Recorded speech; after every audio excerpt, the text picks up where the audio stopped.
Hello everybody. Today I'm here with a design team project for Meg's Garden, and I'm using a new printable or digital kit called the Sherlock book. This is designed exclusively for Meg's Garden by Carrie Jean Watson, and it comes like this, and you simply cut the pages out to make your book. Or if you decide to do the digital download, you download them and print them out on your computer. I have the paper ones that I've used. Now I've done something different for me. I did a stitched book. You can see here and here how the book has been stitched together. So the binding on this book has no glue on it. It's all done with pearl cotton embroidery floss that has been waxed and double strands to go through the pages and the binding. And in the About section, along with a list of the supplies, I will give you to the link to this YouTube tutorial. The gal that does these tutorials on binding is absolutely fabulous. I had no problem at all, and like I said, this is the first one I had ever done. My book is covered with a piece of upholstery fabric, and this is what it looks like. It's very, very rough and nubby textured on this side, but as you can see, the back of it was this ugly gold. So what I did was I took 2 Lindy sprays, I took Starburst in Steampunk Sepia and Moonshadow Mist in Gossamer Gold, and I sprayed, get this out of the way here, I sprayed the back of my book so that you can see here how it looks with those sprays on it. Absolutely wonderful. I've taken some metal pieces from Meg's store for the decoration on my book, and I left it fairly simple because I wanted this to be like a journal and not with a lot of embellishments, and I wanted to keep it as masculine looking as possible. I had this clock face in my stash, but I do believe you can get it from Meg's as well. And then I hung this little lock hanging from some of the pearl floss on it, and that completes the embellishments. I know it's pretty plain for me, but I really kind of like this masculine look to it. Now the tie is just a strip of the upholstery fabric that I cut. I put a slit in it, and you bring it around, and it has a pin nib hanging on the bottom of it. The pin nib simply goes through this slot to close it. So this way your book, no matter how many photos or memorabilia that you end up putting inside of it, it will expand accordingly. So here's my book. I'll have a really short little process video showing you how I did the pages that I did that are in here, because all of Meg's Garden, these Sherlock book pages, were backed with some that I had inked and stained and coffee and tea dyed. And I didn't want to use all the good papers up by backing it, and I wanted it to be thicker and sturdier. So this is just a manila colored cardstock that I have altered. Everything is distressed with the Tim Holtz distressor, all the edges, and then inked. This is just a piece of the paper. You can see how nice that coloring came out on the inside of the book. And then I made a little pocket here. The tags come in the collection. The postcard comes in the collection. And I just inked this one up really good. This one, when I was doing my inside of my upholstery fabric, I just put some plain paper down, and I let the overshoots, you're not going to be able to see it in my lighting today, but I let the overshoots go on the plain paper, and then I used them and cut them up to back a lot of my pieces. That way I wasn't just wasting all of that ink. I just hate that. This is from the Now, this is from the Gentleman Collection, and I did use bits and pieces of the Gentleman Collection and the Correspondence Collection, the leftovers that I had laying around. And this I just inked on the one side so it becomes a flap to put this in. And this holds one of these letter papers that come in the papers. And let me show you what you get. They come like this so that you can cut them out. And you get all kinds of, oh, this is in this one, okay, couldn't remember, there's so many different things to use. Then this is how they all come. Wonderful. Carrie Jean did a great job on this, and you can see how this has been distressed down. Well, I'll show you as I did the book. Let me get this in here. I tore around these edges just as she had done, and I was kind of worried about how my stitching would do because I tore the pages before I stitched it together, but I didn't have any problem. It went together just fine. This is more of the papers that I have stained myself. The postcard is from the collection, and then I just folded a piece of cardstock into threes, inked it and stained it, and it just slides in here. I wanted to leave a lot of room for journaling or for photos, so a lot of the pages have been left plain. Here's another one of the, this more paper from the collection. But this way you could put 2 photos here and then you're journaling on this side. This is a piece of leftover I had from the paper. I backed it, tore it, and then inked it really well to create a pocket.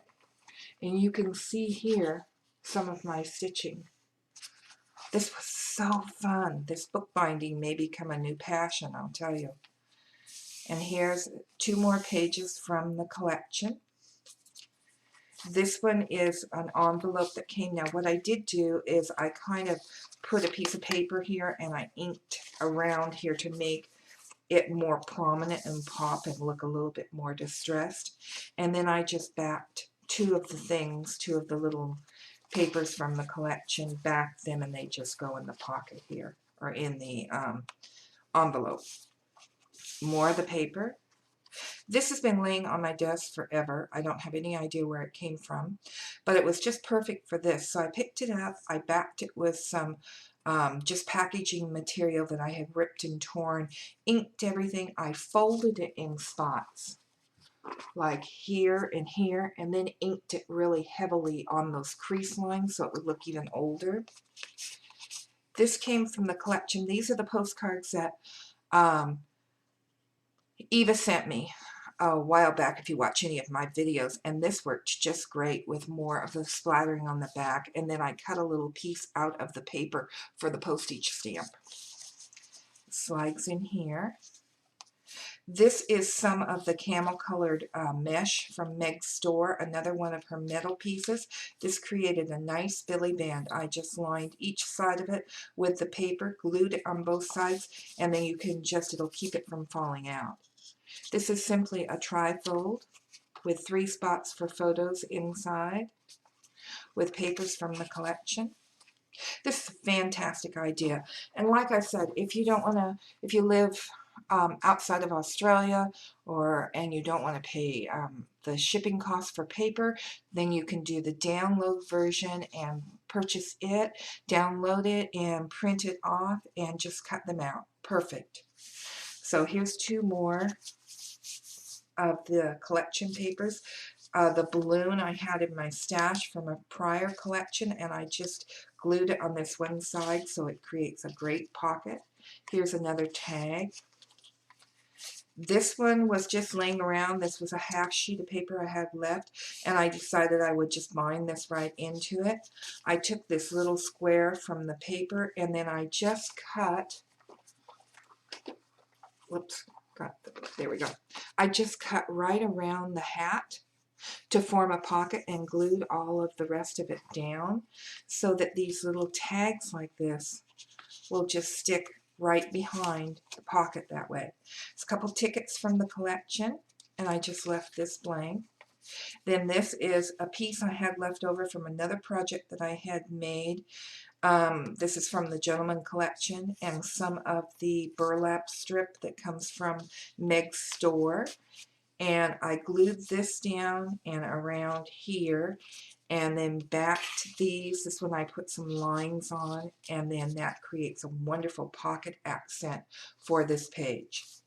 This is a glassine envelope. I think these are Tim Holtz, and this is one of the tags, and these are this. You get a strip of these, and they're just these little tabby-do things, and you cut them out like here, fold them in the middle, and then you have a tab, and I just inked it really heavily and it slides in.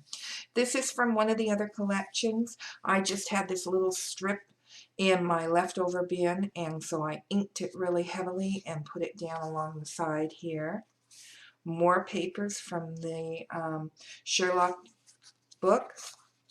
This is another envelope that comes, and I did distress it heavily along the edge, ripped it a little, added some ink, and here's another trifold that just goes inside this way. I used all kinds of stencils and stains and inks. I had fun. These I had back.